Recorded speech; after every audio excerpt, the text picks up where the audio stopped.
Welcome back to interviews. Today we're breaking down episode 8 of That Time I Got Reincarnated as a Slime, season 4. This episode is like a political theory disguised as like a dungeon investigation because TODR were going into the dungeon, the labyrinth. I don't know if there's like a difference between like a dungeon and a labyrinth because they basically are the same thing, but I don't know. Maybe it has a difference, so I'm just gonna call it the labyrinth.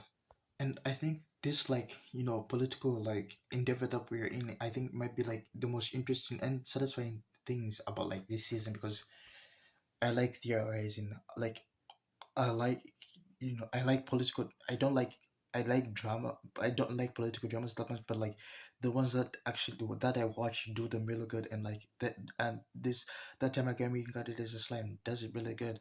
Like we have so much political drama to the point where like it's really hard for our side to actually win because one, like I said last time I made a review, um Maribel is not like attacking us openly. So even we can't like attack her openly. If we do attack her openly, it'll be basically like antagonizing the Western nations themselves because she basically has everyone in the Western nation inside her pocket. So we can't attack her openly. We can't attack her directly. So like we have to attack her strategically, politically. So like we just have to like keep increasing the value of Tempest. And I don't know what like Rimur's main plan is, but like I know we're planning on defeating her politically. But I feel like if with the setting up us up in the dungeon, I feel like we will be maybe we will be like able to have like a direct like physical fight with them. I don't know.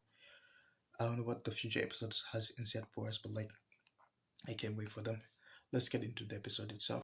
The episode kind of starts with like Maribel, just monologuing what she's been saying like for the past I don't know, goddamn, the whole season. Basically, she's like how humans are like the superior species and monsters should like die out. Humans should be like the rulers of this world, and like my own opinions because I doubt the humans would actually live longer even without the monsters because if you've watched Tensura right now, if you are watching Tensura right now, the only reasons that the human nations don't have war is because every one of their military is like preoccupied with like defeating monsters. So like if you remove that common enemy, the monsters, then you have each nation will have like a reason to like attack other nations. You have those bigger nations who are already like pushing down the other smaller nations because they're already bigger. So like those smaller nations will have no ground power to actually like fight back against like the larger nation. So Mario Bell's plan of human supremacy has flaws in it because we're assuming that the monsters die and everyone lives happily ever after, but like we know even in the real world right now we having wars. Like I don't want to talk about politics, but like this season is about politics itself. So like even if we like right now her main plan is remove the monsters, but like the monsters are the only things that are keeping the humans from actually killing themselves because they have a common enemy, and that enemy is the monsters. So they wouldn't actually antagonize themselves. Let's just even go back to like the council meetings themselves, because during the council meetings you kind of saw how like the larger nations were pushing down like the smaller nations. And you want to know the reason why?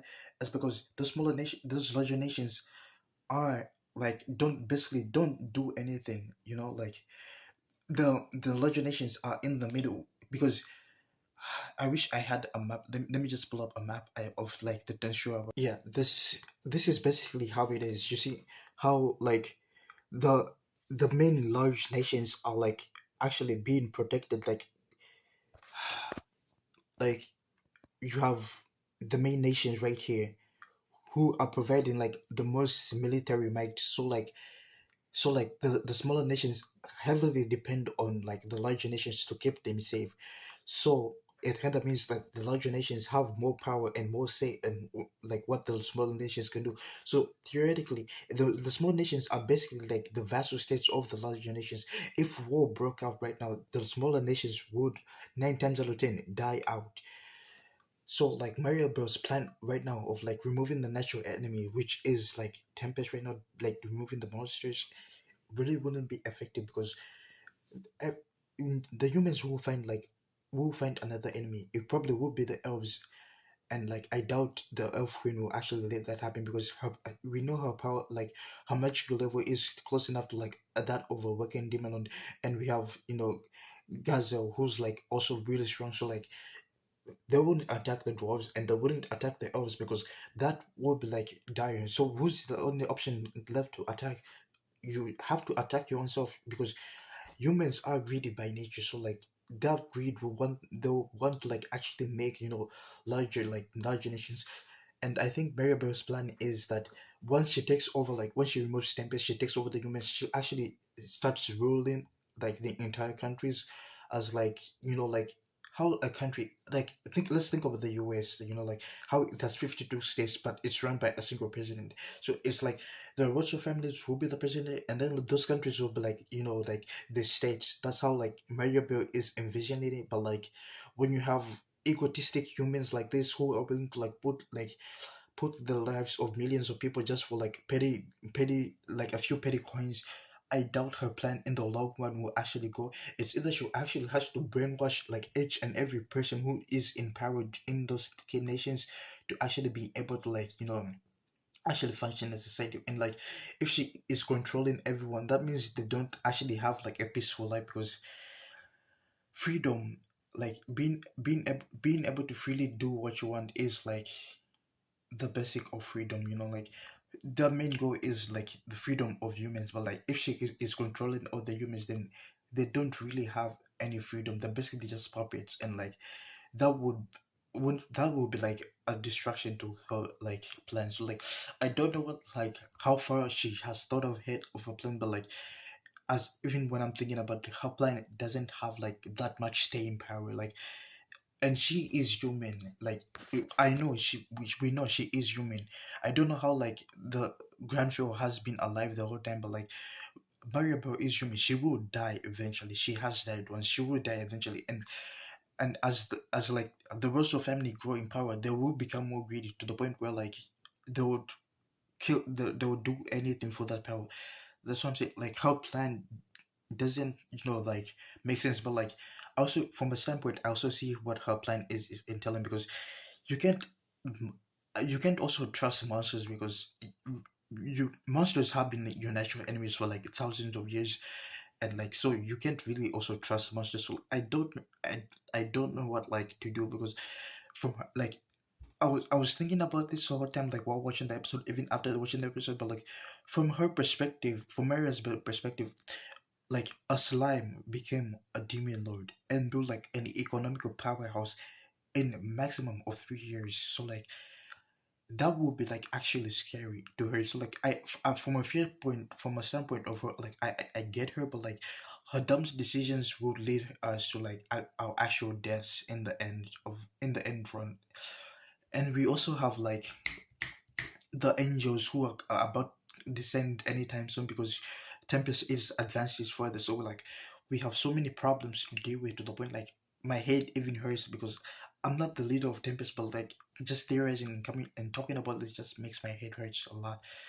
Anyway, I've spent like 8 minutes just talking about like the politics of it. Like I'm gonna like I could make like a 30 minutes just like talking about like how like the politics, how everything works in Tempest right now. But like it's an anime review, not like a Tempest review. So like I'm probably going to skim through like some of the main points. But like the episode is just basically this. Like what I'm saying right now is like the episode itself. Like if you watch the episode, you know like the main like the half of the episode is this, then the second half is like us going to the labyrinth. Let me get to the labyrinth part now. Um, during like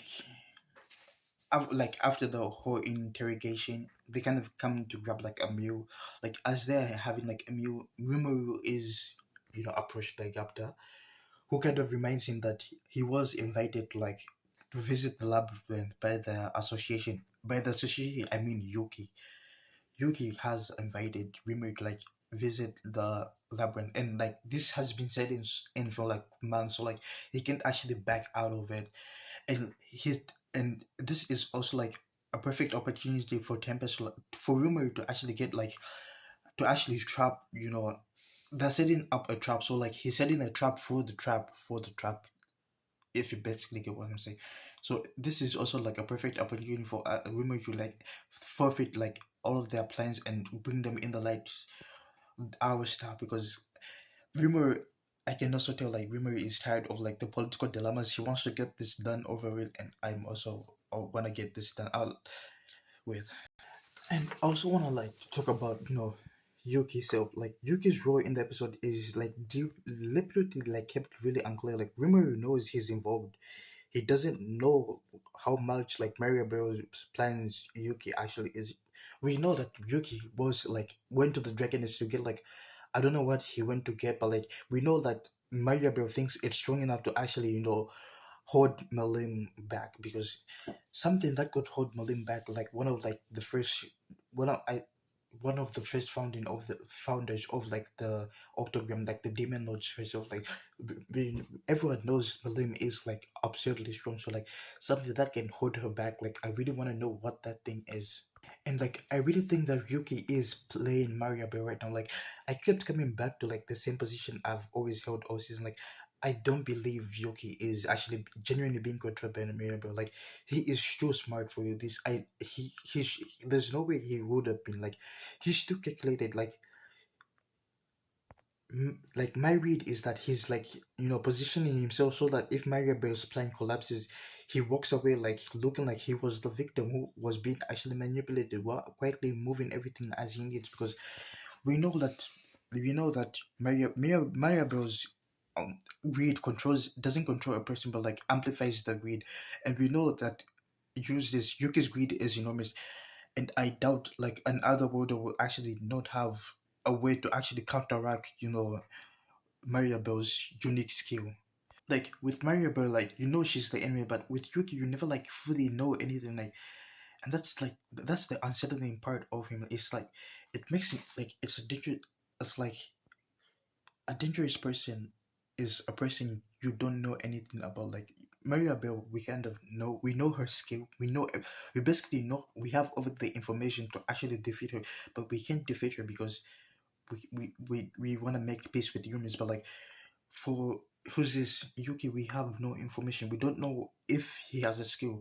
But he said he doesn't have a skill, but like I doubt he's hiding something. Maybe he might have a scoop. I like there's no way in other world would not have a scoop, because if he didn't have a scoop, then he would have died. We know other worlders who come from this world end up dying.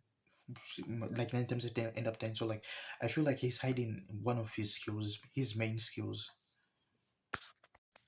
For me, the biggest strength in like episode 8 is like the tension it maintains without like a single major combat consequence. Like the whole episode feels like a chess match where like Mario Bell is making her moves, Yuki is hiding like his true intention, and Dreamer is like trying to read like the board before like the pieces start making their moves. And this is exactly why I love season 4 so much. Like every episode has me theorizing what like each character is actually planning, what informations are they hiding, what is like what 3 steps ahead did they take.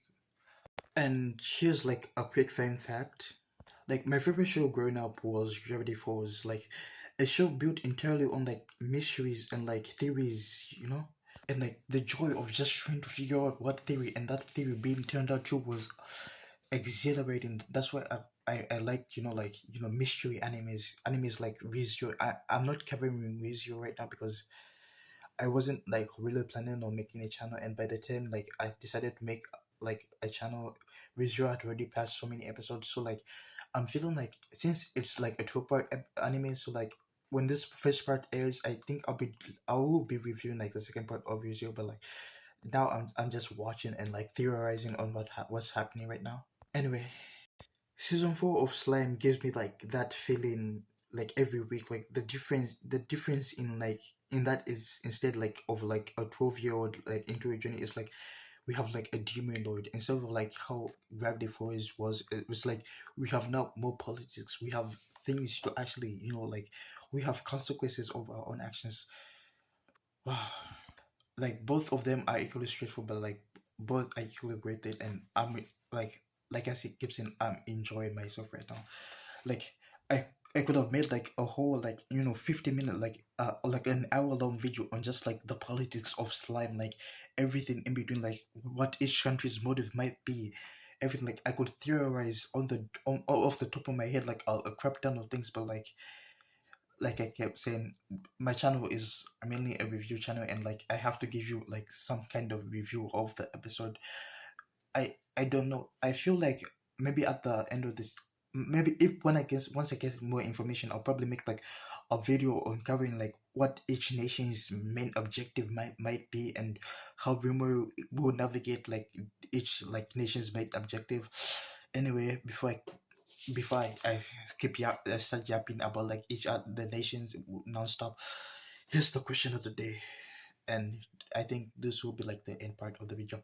Anyway, the question of the day is: Maribel sent Yuki to like the dragon nest to retrieve something powerful enough to like potentially hold back Melim. What do you think it is? And do you think that Yuki is actually going to like hand it over to her when like he actually gets it? We know he has it, but like will he hand it over to her in her plans to like actually kill Rimuru? I don't know. Let me know in the comments what you think. If you enjoyed the video, please leave a like and subscribe. I'm Hunter, and I'll see you in the next one.